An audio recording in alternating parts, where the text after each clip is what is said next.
Hello everyone, and welcome to the second video in the series for easy soulful bends in A major. This melody that I composed for this backing track reminds me of 90s Allman Brothers rock and roll. It's got some great bends, it's soulful. In the link of this description, you will find a $3 PDF, really affordable PDF with all of the tablature, note for note transcription, left hand fingerings for this content.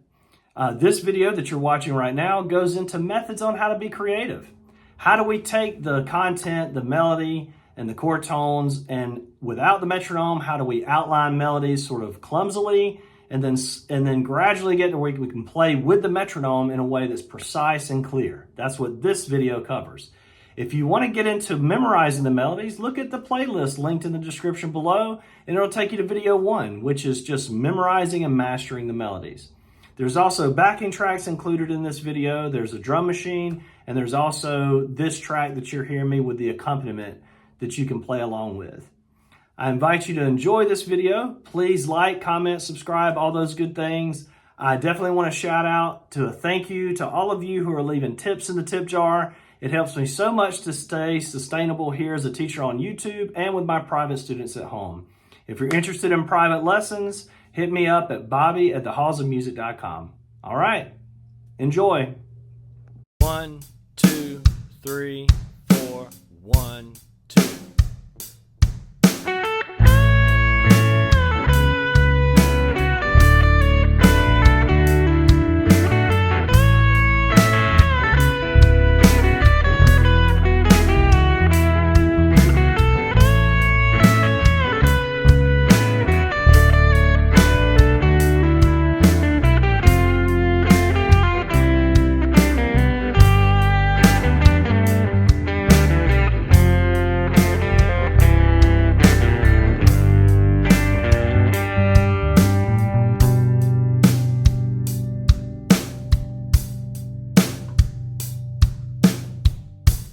All right, so let me get into the methods of what I'm doing to be creative here.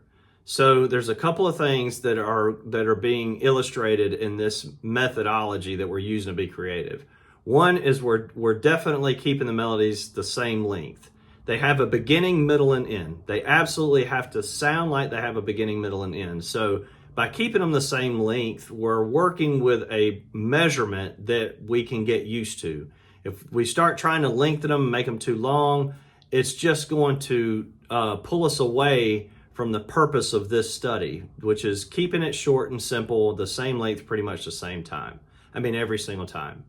The second thing with that length, we're going to be outlining chord tones in the context of that length. So we need to know where our chord tones are, and we need to be able to start working through the melodies in a way that allows us to get to the chord tones in that period of time. Okay, and we're doing all of those two things without the metronome in the beginning. We just do it out of time. We're playing through the melodies. Maybe they sound a little awkward. That's okay. Maybe they don't sound like they go with the track at all. That's okay. Right now, you're just outlining the chord tones, trying to, get a shape of the melody through what notes you want to play. And then once you get used to that and you've got it down and you pretty much are keeping it the same size every time, then you add the metronome into the mix, or the drum machine preferably into the mix. The drum machine I enjoy playing with because it's like playing with a drummer. It inspires me to play better, I believe. It brings a little bit of fire and energy into what I'm doing. It also helps my mind and body to work conceptually with the size that I'm dealing with in this melody. So once you add the metronome into the mix, then hopefully you've gotten to where you can outline the melodies in a way where you can play with the metronome accurately and do it with a beginning, middle, and end, keeping it pretty much the same size every time. If you can't, then you go back to the first step without the metronome and you work with it some more there. Then you come back to the metronome and work with it some there. You go back and work with it, and just keep going back and forth between the two. You can look at this process as sort of like jump rope. I think, if you're trying to jump rope, you want to be able to see the rope, right? You're not going to jump into the rope with your eyes closed.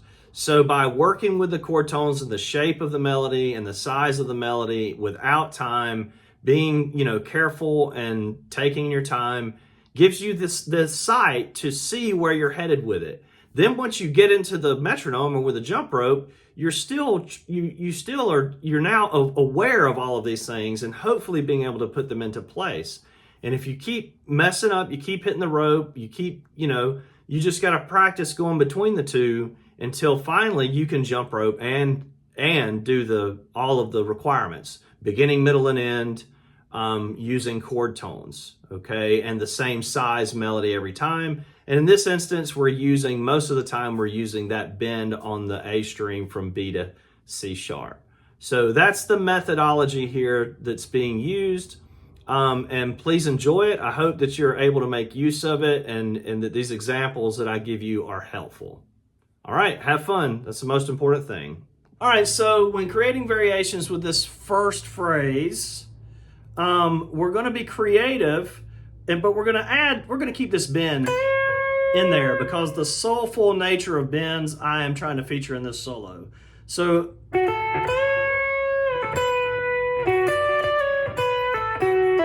that's the first phrase, right? The first little mini phrase. So I'm going to do it and I'm going to land back on this note. And not being in rhythm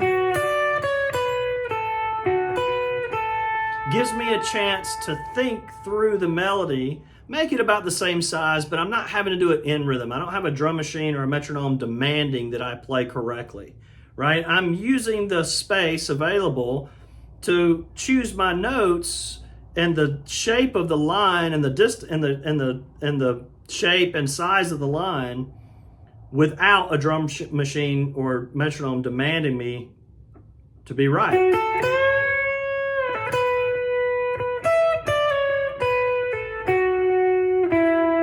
I landed in that same note, but I took a little bit different path. Right? A little bit different path to get there. So without time, being creative and sort of loosely creating lines, right? And mapping it out. And then you test your ability to play and what you've mapped out by using the drum machine. So let's go to the drum machine next and see how some variations can sound on this first phrase with the drum machine. All right, so now I'm just gonna play some straight ahead variations off this first theme.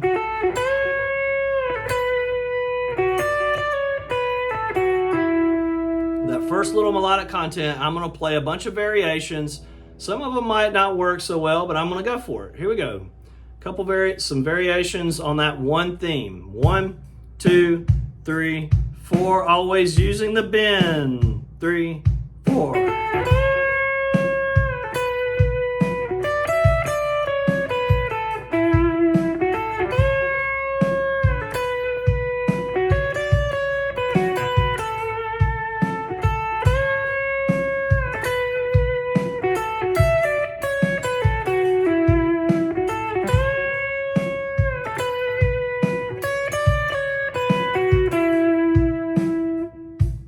So all of those variations work to me, and I love doing this sort of thing with the metronome. The metronome to me, or the drum machine, it enlightens my creativity. It brings it to the surface and helps me to be focused and to play lines that have rhythmic integrity.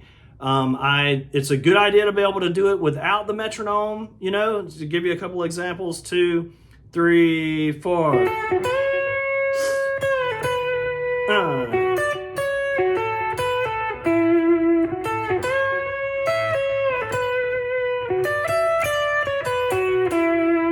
Right, and those sound pretty rhythmically, right. And that's a good skill to have. Being able to play without the metronome and be creative with it is sort of the final step, okay? Can you do that? But I personally think that playing along with the drum machine is the funnest way to practice this stuff. So that's primarily what I'm featuring in the lesson. Okay, so in this next phrase, we have that same bend, but this time we're definitely resolving to an E chord. So that's the challenge of this phrase.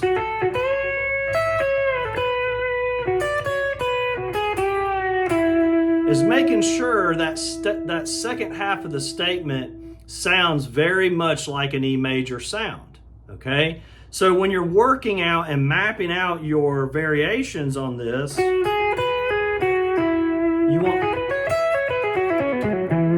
want to make sure that you know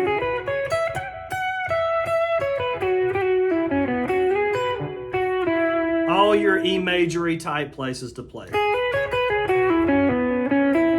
And resolving to your E's wherever they are, right, in the context of your line. And I think using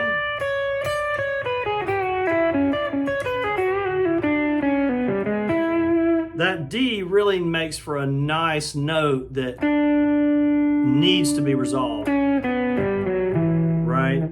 So knowing the shapes of E is really very important. And then again, we're going to look at mapping out this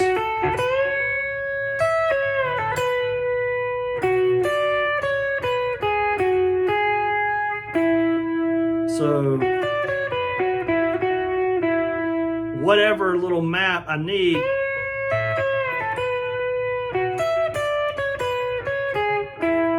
right? And then some of these are really awkward, but that's okay, you know.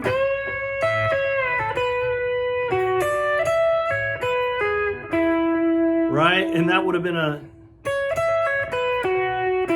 right? We're just trying to get to that E. I could try to get to this one.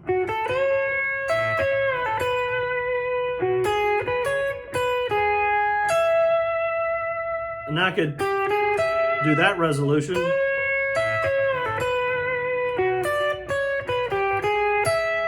know, that sounded pretty good, right? But I'm mapping out things without rhythm just to give myself some room to stop and think. I'm making sure that I keep everything very E major-ish or E dominant 7-ish for that second measure. And then when I feel comfortable and I've tried it out a little bit, it's time for the drum machine. All right, so for context, here's the phrase that we're going to create variations of.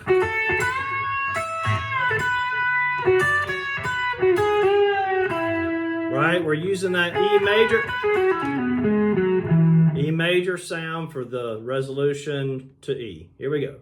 1, 2, 3, 4. 1, 2, 3, 4.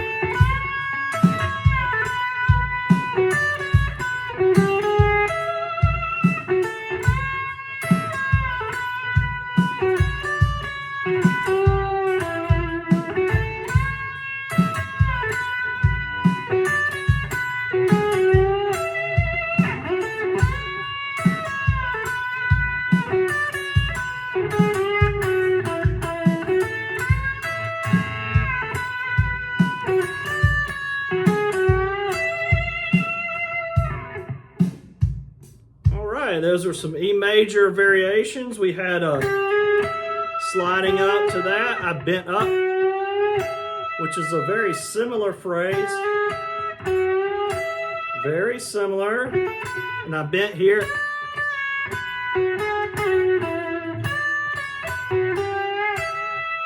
It really sounds nice.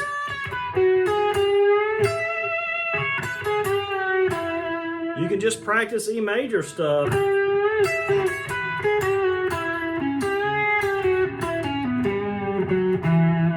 If you want, you know, just get your E major thing down and then come back to it and try it again. Okay, so when we're talking about variations of F to C to G, let's first look at, we have F, C, G in caged chords, F, C, and then, G in caged chords of F, C, G as well here, and F, C, G is there. Being able to know where all of that is very important. Now, I'm hearing the strongest resolution to F as being the F note. Now, we can imitate those rhythms and choose different notes.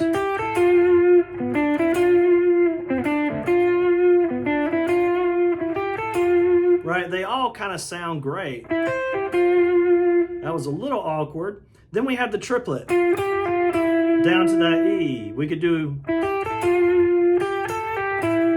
right? Or you could do a triplet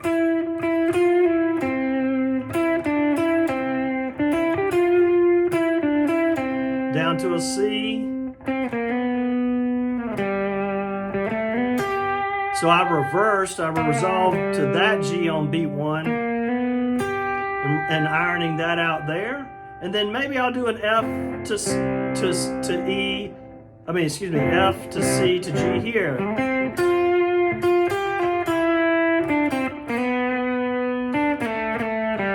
Right? And resolve down to that G. So I'm using that, and that. Right? Or maybe I use the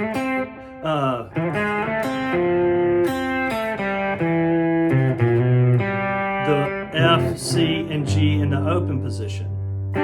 So using the cage to outline where your harmonies are can be very helpful. Now let's do this with the drum machine and just see what comes out, because the drum machine always brings out good ideas, or is much more likely to bring out good ideas than just me doing it on my own.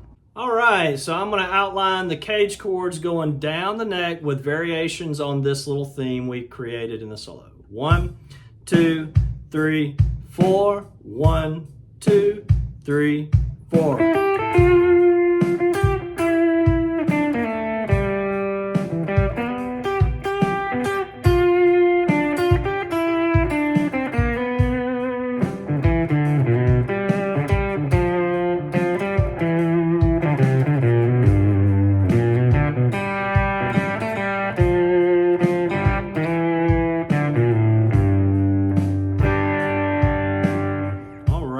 That works so well. Let's do it one more time. 1, 2, 3, 4. 1, 2, 3, 4.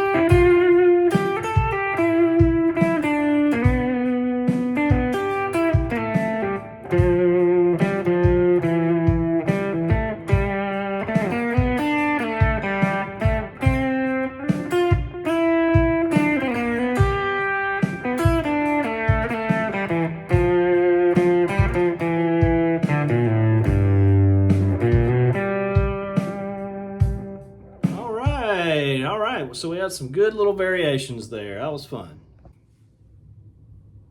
All right, so let's look at this as a 4-measure phrase, be measures 1 through 4. I'm just going to do that one in this example, and I'm only going to just jump right in with the drum machine, and I'm going to make some examples. This little section of the video is for you to listen to and get your head out of the space of what you've been memorizing. You hopefully have memorized this solo, learned every single little lick. Now take a listen to this and just open up your mind to what could possibly be played. Some of this stuff that I'm playing in this example might not be that great.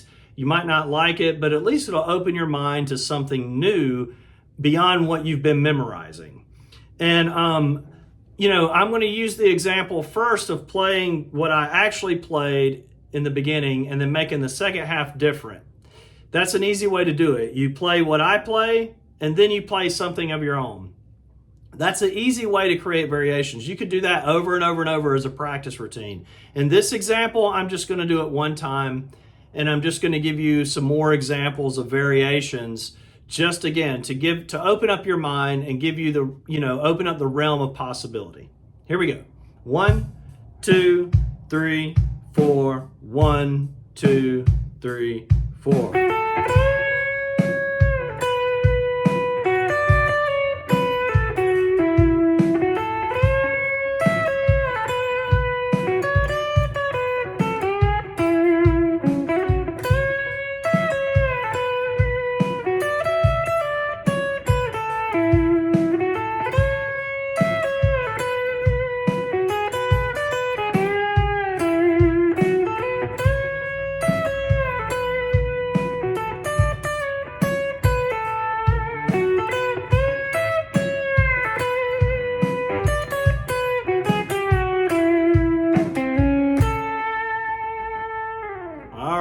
I just ended it on with an A note just to make it sound, we're nowhere in the key of A, So I resolved to an A because that's what sounds great. That's what we expect. But hopefully those variations give you a little bit of something new to think about. All right. All right, so here's some examples of measure 5 to the end of the solo. Remember, this is...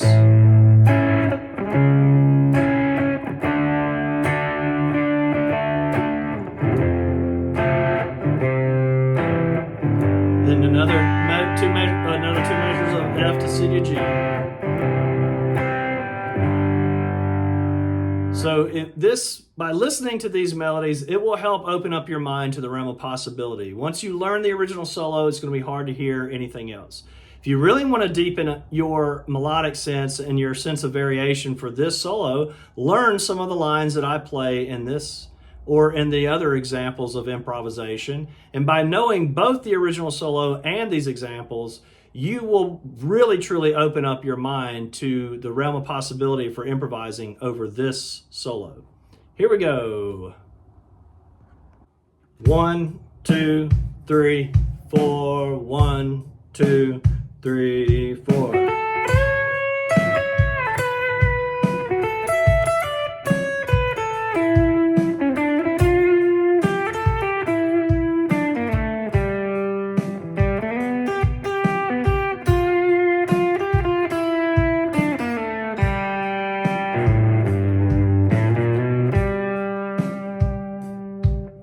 All right, let's do one more. 1, 2, 3, 4. 1, 2, 3, 4.